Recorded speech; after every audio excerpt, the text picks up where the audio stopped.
আপনি কি কাউকে মন থেকে ভালোবাসেন বাট বলতে পারছেন না? বলে ফেলুন বস। কারণ ভালোবাসার মানুষ হারিয়ে গেলে আর পাবেন না। ভালোবাসা জিনিসটা এমনই না, আপনি বলবেন না বাট অন্য কেউ এসে ঠিক আপনার ভালোবাসার মানুষকে বলে দেবে সে তাকে ভালোবাসে। তো অন্য কেউ বলার আগে আপনিই আপনার মনের কথা আপনার ভালোবাসার মানুষকে বলে ফেলুন। হতে পারে সে আপনার বান্ধবী, হতে পারে সে আপনার বন্ধু, হোয়াট এভার, যে কিছু হতে পারে, বাট আপনি যাকে ভালোবাসেন আপনার মনের কথাটা আপনি তাকে শেয়ার করুন। অনেক সময় হয় না যে আমরা আমাদের একটা পার্টনারের সাথে বা আমাদের কোনো বন্ধুবান্ধবের সাথে অনেক দিন ধরে থাকছি, সো আমাদের সব কিছু আমরা তার সাথে শেয়ার করছি।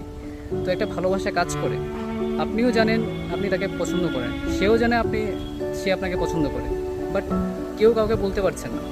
সো যদি এরকম কিছু হয়ে থাকে যে আপনি আপনার কাছের কোনো ফ্রেন্ডকে খুব ভালোবাসেন বাট বলতে পারছেন না, বলে ফেলুন।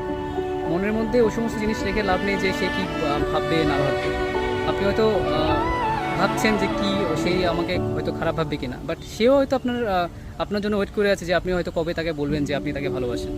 সো ভালোবাসা মনের মধ্যে রাখবেন না, শেয়ার করুন দুজনের সাথে। ভালোবাসার মতো এই পবিত্র সম্পর্কটি কখনো অপবিত্র করবেন না।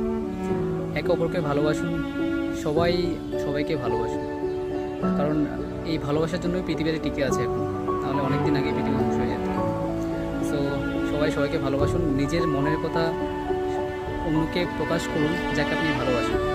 আপনি কোনো পাপ করছেন, দেখবেন সে অবশ্যই রাজি হবে, সে যদি আপনাকে ভালোবাসে। ভালো থাকবেন, ধন্যবাদ।